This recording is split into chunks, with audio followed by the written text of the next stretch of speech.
Michigan has been one of the most aggressive states when it comes to taking steps to combat the coronavirus. It has been not even 6 days since our first case, and we have closed schools, limited crowd sizes, and now shut down bars and dine-in restaurant services.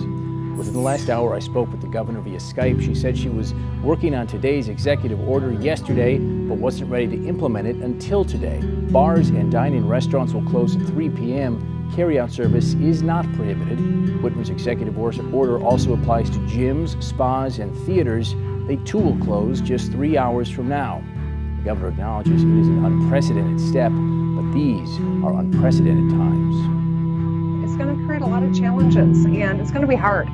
I think about the business owners who are going to be impacted this, and yet I know that the science and the best practices are about, mitigating community spread through social distancing. Well, as restaurants continue to welcome back customers, gyms were set to do the same thing today. That is, until a last-minute decision from a federal appeals court. That decision struck down a ruling from a lower court and ordered the gyms stay closed until the governor decides they reopen. New at 11, in less than an hour, Alameda County drops back into the purple tier. Many businesses like gyms will be forced to close again. KPIX5's Andrea Nakano's in Alameda, where a gym that's been around for decades may now be shut down for good. New Jersey gym that repeatedly and publicly defied Governor Phil Murphy's orders to stay closed during the pandemic have both now been arrested. 51-year-old Frank Trombetti and 33-year-old Ian Smith were each charged with one count of fourth-degree contempt, obstruction, and violation of the Disaster Control Act. Both men have since been released. Now, a state judge ruled this past Friday that New Jersey authorities could shut down the Attila's gym in Belmar. In a video posted to social media, Smith said he would stay at that gym and that they would, quote, not back down under any circumstances. A County Superior Court judge has ordered the town of Oxford to shut down a gym that opened early and defied the state's coronavirus restrictions. The owner of Prime Fitness reopened against state orders back on May 18th and vowed to stay open despite fines from the town.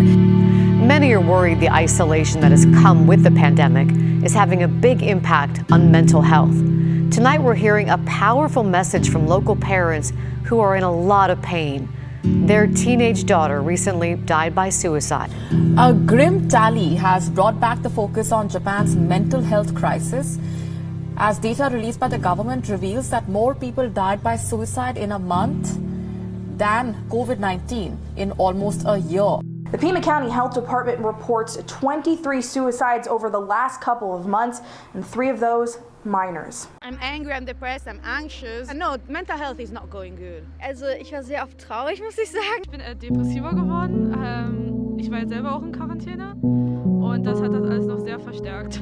Einsam, ja, oft sehr traurig. Schlafen kann ich auch nicht mehr gut, gar nicht. Ich kenne auch Leute, die wirklich Selbstmordgedanken hatten. Welcome back to KPU News Midday. If you've tried to put on your pre-pandemic jeans, you may find they are a little snug. Well, you can blame the Quarantine 15. Today, we're helping you come to terms with the secret you've been hiding for months. It's your pandemic weight gain. Because we all, as we come out of hibernation, have got to say to ourselves, we got to say goodbye to our beloved sweatpants, right? We got to say hello again to the dreaded jeans. Don't worry, you are not alone. 42% of adults, that's a lot of people, say they have packed on some pounds during the last 12 months. Health reporter Haley Hernandez is here to help us stop eating everything in sight. Go get a hobby or something, right? I mean, what do we do? It's hard to get a hobby right now, though. So some of us staying at home, the to-do list is never ending, which might be why you can hear my baby right now. So there is stress eating, but others find access to the kitchen is easier than ever. So then there's the constant eating. And let's not forget that gym workouts are down, meaning that everyone is at risk for the Quarantine 15. Focused are reporting on the COVID-19 pandemic. But there's another epidemic that's long affected children around the country, and medical experts predict coronavirus will likely make it worse. Obesity affects around 18% of children. That's according to the CDC. Senator Si's next break.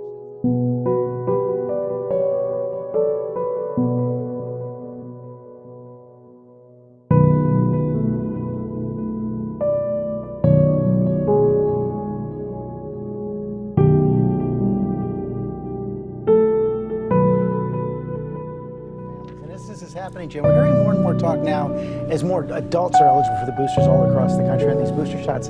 Talk about people getting a 4th dose? Yeah, that should be our other big number, is the number 4.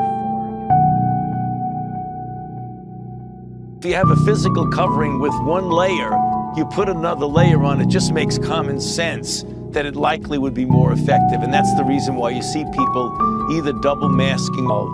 I mean, obviously, if you are vaccinated, your family's vaccinated, you have friends who are vaccinated and hopefully also boosted, you could still enjoy a social gathering, generally in a home. You've got to be careful when you go into large public indoor spaces where there are a lot of people there, and that's the reason why you should be wearing a mask under those circumstances. But you got to follow what's going on.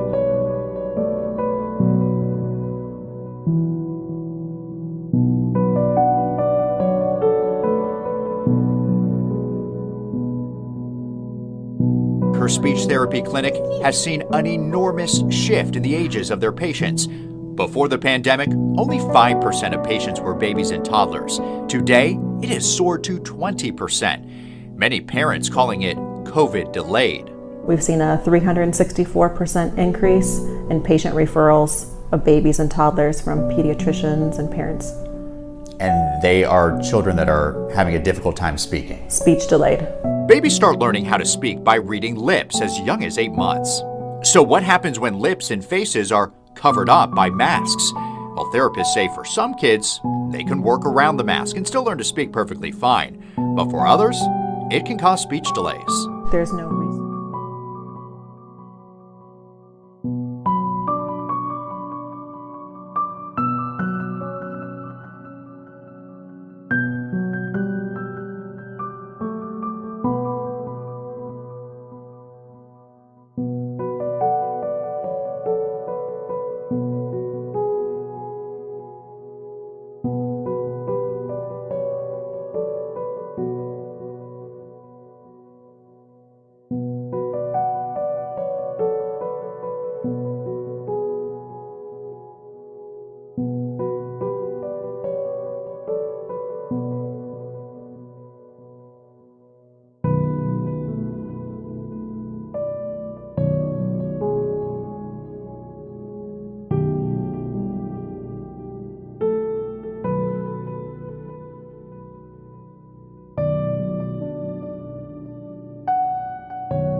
For severe staff shortages.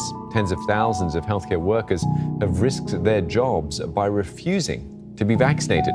Officials had hoped medics would agree to get their jabs to avoid losing their livelihood. New York hospitals began firing or suspending healthcare workers for defying a state order to get the COVID-19 vaccine, one that went into effect on Monday.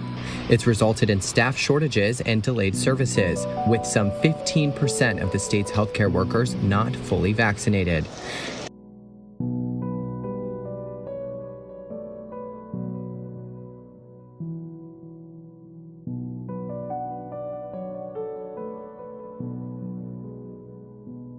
I'm going to turn now to the battle over the federal vaccine mandate. The Biden administration admitting defeat, pulling its vaccine requirement for large employers after the Supreme Court blocked that rule. Trevor Ault has the latest. This morning, the Biden administration officially withdrawing vaccination mandates for large businesses after the Supreme Court blocked vaccine or test requirements. The court majority writing the mandate was a significant encroachment into the lives and health of a vast number of employees.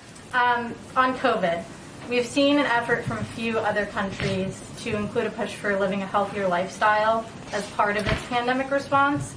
There's been studies indicating efforts like weight loss could help prevent some of the more serious effects of COVID-19. Why isn't the president included a push for healthier lifestyles in his COVID messaging in addition to pushing Americans to get vaccinated? Well, first, we rely on the advice and guidance of our public health officials on how to best protect yourself from hospitalization and death from COVID.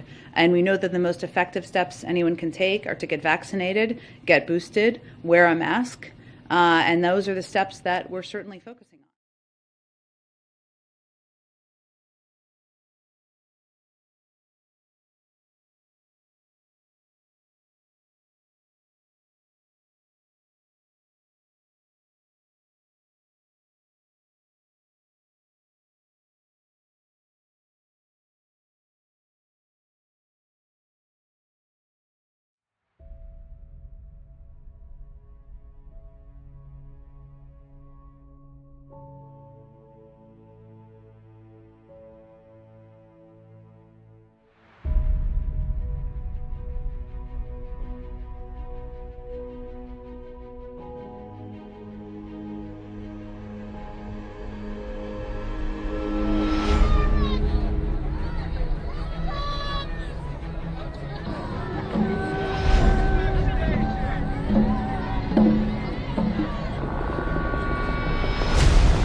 Toronto, thousands gathered outside the Ontario legislature. Speakers included politicians who've become known for opposing vaccine mandates, lockdowns, and mask requirements.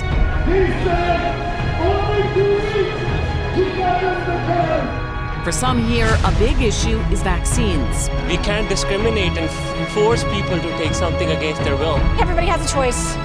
I'm not going to tell people how to raise their kids. I just don't want anybody telling them how to raise mine.